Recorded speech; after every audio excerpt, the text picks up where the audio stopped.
every single day, you get older and older. And this is not something we can stop. But it is something we should be taking advantage of. And that's what I want to talk about in this episode. So, cue the music. Let's get started. At Option Genius, we believe that you deserve freedom. Financial freedom, so that you have no more worries and more than enough money. Time freedom, so that you could do what you want, when you want to do it. And choice freedom, to live your life on your terms. But the system and Wall Street are rigged against us little guys. So how do we fight back? Well, my friend, that's what this podcast is all about. My name is Alan Sama, and this is the Option Genius Podcast.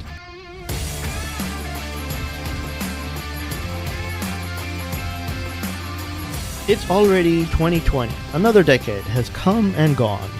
And it's fun sometimes to sit back and say, wow, where'd the last 10 years go? And they go by so fast. Oh, geez. 2010, man. I don't remember everything about 2010. It just seems like, the older we get, the less we remember. But 2010, I had to write this down. I had no kids in 2010. Now my oldest is 9, and then we have a 7-year-old and a 3-year-old. And I really cannot remember what it was like before them. That's a crazy thing. That was only 10 years ago. But they've changed our life in so many crazy ways that it's unbelievable. 2010 was also the start of Option Genius. Option Genius was started in 2009. And so it only was about a year old. And I was just getting started, with a couple hundred members and doing iron condors every day, every month, and just really had no clue. But we had no clue as to how to grow the business or where it was going to go. At that time, it was just going to be one website, kind of like a lifestyle brand or lifestyle company that I wanted to just use and earn some extra money and stay busy, because I was trading options full time, making money from it, but wasn't taking very long, and I was getting on my wife's nerves. So she told me very bluntly one day that, hey, you need to go do something, otherwise, because you're driving me nuts. And that's what she told me. And so that was the reason for the birth of Option Genius. And of course, I wanted to help people, so that's awesome too. But really, it was her push that I needed to do something else with my time that led to the creation of Option Genius. And now, at that time, we had one website, one membership. That's all it was going to be. Now we have 3 memberships. We have 2 full-scale, very large courses that stand on their own. We have ebooks. We have other products that we sell. And I have my passive trading book coming out. Still working on that one. Hopefully it'll be out soon. And I know I've said that many times, but I'm still working on it. Want to get it just right. But I think maybe I should just get it out before it's going to be another 10 years and I'm still saying the same thing, that I'm still working on this book. I know it's already been 2 years. 2 years that I've been saying that. So I promise to get it out soon. What else? 10 years ago, the U.S. was just coming out or still in the midst of the Great Recession. Lending was tight. It was hard to get a mortgage. It was hard to get a loan. It was hard to buy anything on credit. People were scared about what was going to happen to the future. Stock market was kind of, who knows what it was going to happen. Nobody knew, nobody could tell what was going to happen. And politics was all going nuts. Everybody was fighting, and it's just a big mess. Now, 10 years later, I take a look at my own self. We have the 3 kids, changed our lives completely. Financially, we're much stronger. Much better off, in a much better position than we were 10 years ago. My 5 fingers are growing. And if you don't know what I'm talking about when I say 5 fingers, we do have a podcast episode that we did earlier on that covers that. Basically, in a nutshell, it's you got to have 5 different streams of income that are independent. And so if one of your fingers breaks or 2 of them break at the same time, you still have 3 that are working and generating income for you while you regrow the other 2. Okay. My passive trading is doing wonderful. I'm moving more and more towards that. My oil options trading is doing great. I'm very, very happy with those results. Keep learning, keep trying to do new things with that as well. But I keep seeing that the more I try different strategies, the more I try to mix it up or to improve it, it just changes it up. So I got to go back to the basics. And then the way that we do it is the way that's been working. So even though we try to improve it, say, okay, can we modify this? Can we change this amount? And we do back testing on it. We find out that the original, the way we're already doing it, is what's working the best. So I'm happy about that. My income from investments is growing. considerably, because the money that I'm getting, thank God we have enough to survive, and my family, we are not big spenders. That is something that I was very blessed with a wife that knows how to save money and knows how to be prudent with her money. So, when she wants to buy something, she can go out and buy it. That's fine. She does. But she's not into name brands. Neither am I. We're trying to get our kids that way. She's not on top of the latest fashion trends that, she has to have a Gucci bag or a Prada bag, and everywhere she goes, and she has to have 20 different kinds of bags, and she has to have matching shoes for every outfit and all that stuff. She looks good, but she does it without spending a lot of money. So thank God for me, right? And so our expenses are lower than what they would normally be for a family of 5. And so the money that is saved then goes into other investments. And so we've started to invest in other people in terms of people who are starting companies, that people that we know or people that have cause that we would like to see. And so we're investing in those types of businesses, and the returns have been good from that as well. And that's growing and growing. So it's really interesting because the growth or the changes of my mentality over the years is something that I haven't really talked about. But when I started, it was all about, I have to make enough money to pay the bills. Pretty much desperation. Now, my wife was at the time was working 2 jobs, so she was making enough to cover the bills. But being the man of the house, your masculinity is at risk, right? When you're not bringing home the bacon. Now, I know that is changing now, and there are a lot of guys who are stay-at-home dads, and that's wonderful. But in my household, my wife didn't want to work. She wanted me to do the job. She wanted me to make the money, and she wanted to not have to work 2 jobs. So it was on me to, hey, at least pitch in, right? At least pay half the bills. I wasn't paying anything because I was laid off, and I was losing money, in fact, from my trading. And so that was my first goal to, hey, start making some money, help around with the household expenses, and then eventually got to the point where I was able to pay for all the expenses. And then she quit one job, and then later on she quit another one, and then we had the funds for her to actually go and start her own business, which is doing very well. So that was a good succession, and she was happy with that, thank God.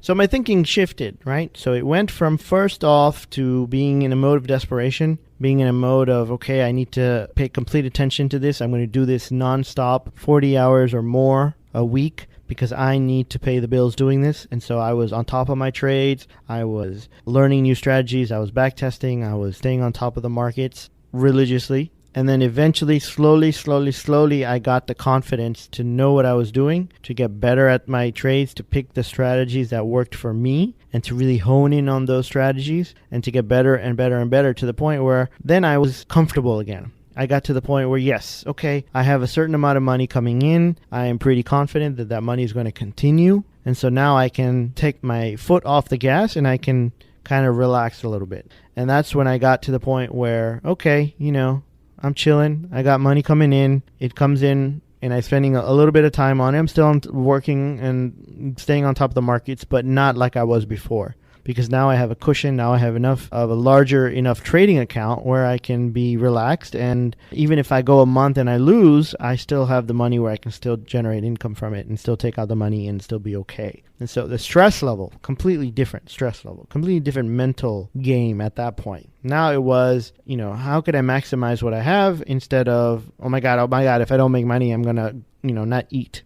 Or whatever the case is. I have to borrow money from my father-in-law to pay the rent or something like that. So that was a complete shift, mental, emotional, confidence-wise. I was a different person from being a failure at trading to now being actually living the life that I had always dreamed of living. And then that's when my wife pushed me to start, Option Genius. And then I got into, basically, I saw myself as a new role. I saw myself as a new person where I was like, anybody can do this stuff. Just go ahead and do it. Just learn it like I did. But I found that people needed a lot more hand-holding for whatever reason. They didn't believe it, or they didn't have the time, or they didn't have the resources to put the time in to learn it. And so I think that Option Genius has helped thousands and thousands of people over the years, because we've gotten all the emails, we got the testimonials, we have videos of people thanking us, and it's been really a blessing to me. I know, I've been trying to help other people through it, but it does provide income, and it does provide me with a satisfaction that I'm actually making the world a better place. Because when you're just sitting there selling options, it's great money, and I feel good, that I can make money and I can, provide for my family, but I'm not really helping the world very much. I'm not really changing the world. I'm not out there, helping little old ladies cross the street or something that would really charge your soul. Yeah, you can take the money and you can go out and help people. You can feed the homeless. You can adopt a child or something. But if you're only in front of the screen and you're just sending out checks, you don't have that same feeling of actually going out and doing it. And so by selling options, it's not like you're a public defender, right? If you're a lawyer, you go to law school and then you actually go and you try to help people that are innocent and you try to get them off. That is, you're using your skills to make the world a better place. I didn't feel I was doing that by being a trader. If I didn't sell these options, maybe somebody else would, or maybe it wouldn't even be necessary. But I found something where I can actually go and take income from it. Okay, it didn't help make the world a better place, but it hit and served my needs. So that was great. But now I was getting bored.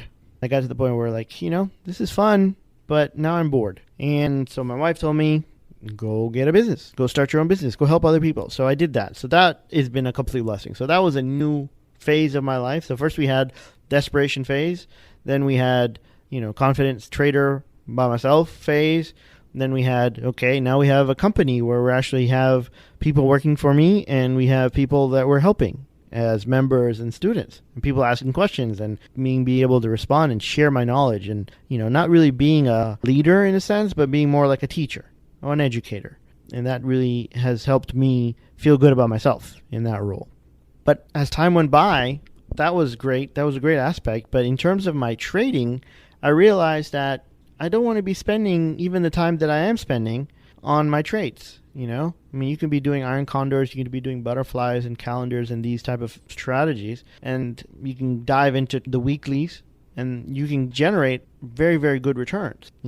Whenever we do like a butterfly spread, my target is 20% return on that trade. Iron condors, we're looking around 12%. Weeklies are looking for 5% a week. That's a lot of money if you can do it over and over and over again, which is what we try to do. And so that requires a certain amount of time where you're staying on top of it. Now, my ultimate goal in life is not to be a trader, if that makes sense. I'm using trading as a vehicle to get me from point A to point B, but when I get to point B, I might not need the vehicle anymore.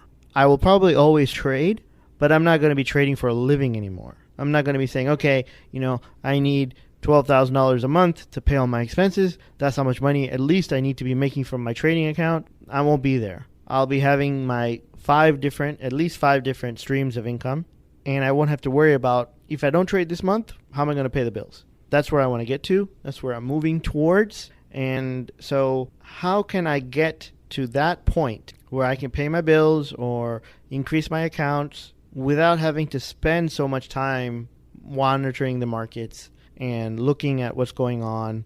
And so that is what I've been working on for the last couple of years. And say, okay, I know option trading can get me there to the point where, maybe I'm just spending 3-4 hours a month, maybe 5 hours a month maximum, and I'm still earning really, really good returns. That's better than what anybody else can get or any other investment. But I don't want to be spending 10, 15 hours a week. Does that make sense?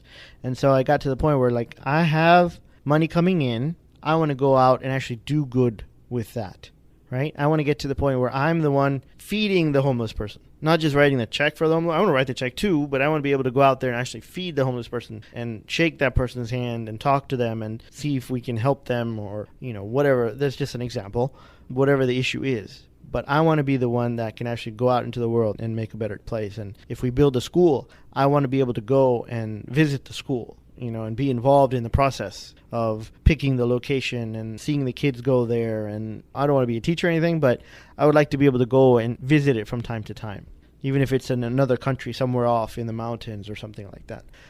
So that is the ultimate what I want to get to. And so when I start my foundation, and I've been talking about this for a while, I'm still in the process, my goal is to be able to work on the foundation and be able to help in certain areas that I would like to participate in. And so in order to do that, you have to study, you have to research, you have to talk to people. And so I believe that I'll be able to get access to certain conferences, or, if you call up a university and you say, hey, I want to talk to so-and-so professor about something, if you just say, I'm Joe Schmo, they probably won't put you through. But if you say, hey, I'm calling from XYZ Foundation, they'll be like, oh, okay, he's a donor. Okay, get that guy, get the professor on the phone. So that's the whole point. And that's why I came up with passive trading. That was the whole idea behind it. Whereas, we want to have something that is stable, reliable source of consistent monthly income. Another aspect that has bothered me for years after the Great Recession and the financial debacle was that there were a lot of people at that time that were trading iron condors and certain strategies. And then after or during the recession and afterwards, the iron condor, the way everybody was doing it, just didn't work anymore. And so people were lost. People kept doing what they knew without changing. They didn't realize that the market had changed. They saw that, hey, before I used to put on an iron condor and I would only have to adjust it maybe, 6 or 7 times out of 12. Now I'm putting on my iron condors and I'm adjusting it 10 times out of 12. They noticed that part, but they didn't realize the reason why, and that the market had changed. And so they needed to change their strategies along with it. And so that bothered me. It's like, okay, these people, and I was doing the same thing. I had all my money tied up in options, and I was selling options. But the point is, if you have a large move in the market, and let's say you're using 70% of your account, right? If you're doing iron condors or spreads or whatever it is, if you're only trading in options, if you're only doing options, and there's a large move that catches you off guard and it goes against you, there's a good chance that you can lose 70% of your account, or whatever percentage you have in your trades. You could lose all of that. And even if the market comes back, once it's gone, once that trade is over, once it expires, or once you get out, it's gone. That money is gone. It's very hard to recover from. Now, this is unlike stocks, right? Where if you buy a stock at $100 and it drops to $50, yes, you've lost money, right? But you can still hold on to that stupid thing until it comes all the way back up to 100, hopefully. Does that make sense? So with the stock, you actually have something that doesn't expire. With the option, we're selling them because they do expire. But my point here is that the stocks can act as a foundation for your option trading portfolio. And so if there is a drop in the market and your option trades do lose, right, you still have your foundation. So what I found out was that when the markets dropped, a lot of option sellers would lose all their money and they'd blow up their accounts, because they didn't have a foundation. They didn't have a way to bounce back. They didn't have any rock solid thing on the bottom that was still there that they could build off of. And so part of our passive trading formula, and that was part of the thing that I came up with first, say, okay, if I'm going to be a trader, I have to be able to withstand all the ups and downs. Because the Great Recession was, they say, once in a lifetime. I don't know. I don't know if the stock market is going to drop another 50% or 60% or 70%. It could. And if that happens in one day or 1 week or whatever, a lot of my option trades are going to lose money because that's unexpected and it's huge. So how would I recover from that if that did happen, right? That's the biggest thing that a lot of option sellers don't think about. Well, in this particular situation with the Great Recession, stocks dropped like 50% or more. But then eventually they'd recover. And it took, some stocks recovered within 3 years, 5 years, some took 10 years. But they did recover, most of them. And in the meantime, while they were recovering, option sellers were able to rent them out and sell covered calls on them and naked puts on them. And so the people that had that foundation, number one, they didn't get freaked out as much. Yeah, they lost money and it sucked, but they were able to build it back. And number two, which is even more important, they didn't blow up. They didn't lose everything. And so as the next 10 years go by for you, it'd be a good experience to just sit down and say, hey, where was my life 10 years ago, right? What were my goals back then? What was I thinking back then? And then where am I now? So take just like I did earlier in the episode where I sat down and said, okay, didn't have kids and this and that. This was happening. That's happening. Now, where am I now? And it's like, I can't believe how much has changed in 10 years. And I'm sure in your life it's probably the same thing. Hopefully it is. Because there's, Tony Robbins has said it and other people have said it before him, that we as individuals, we overestimate what we can do in 1 year. Like, oh yeah, in 1 year I'm going to be a billionaire, but we underestimate how much we can do in 10 years. Because if you take small actions every time, over and over, and those small actions, they compound on each other and they grow and they grow and they grow, and the results are crazy, And so I would like you to take a few minutes, if you haven't done it already. Maybe you did it for New Year's as an activity or whatnot, but think about where you were 10 years ago. What were your dreams? What were your goals? What were you working towards? What situation were you in? Look at them now. If things have not changed, then we need to take more action. We need to set better goals, more realistic, reliable goals. If you haven't done any goals at all, you don't know where you're going, you're going to be lost. You have to have something. You have to have some direction, right? You have to have some desire of what you want. And then you have to take action to get there. So if you haven't had any changes in the last 10 years, something is very, very wrong in that situation. Maybe you and I need to talk. Maybe I can talk some sense into you. And I would love to help you. Okay? If you're like most people and you had some growth, right? Some things have changed. And I'm not saying all of them are going to be positive. And, in the last 10 years, my wife and I, our family, has had 2 very major losses that I didn't talk about until now. My wife's best friend and our best friends, really, they both passed in a very violent, traumatic way. It was a murder-suicide. And that still haunts me and my wife because we were so close that we didn't see it. And it happened, and it affected us in such a major way that it kind of derailed us for like a couple years, right? And then just recently, my wife's father having been shot and killed at his job. So, you're going to have the good and the bad. That's just part of it. People are going to pass. Businesses are going to fail. People are going to get laid off. Kinds of things are going to happen. Divorces will happen. Life happens. But take a look at where you were 10 years from now. Take a look at where you are now. And then think about where you want to be in the future, 10 years from now.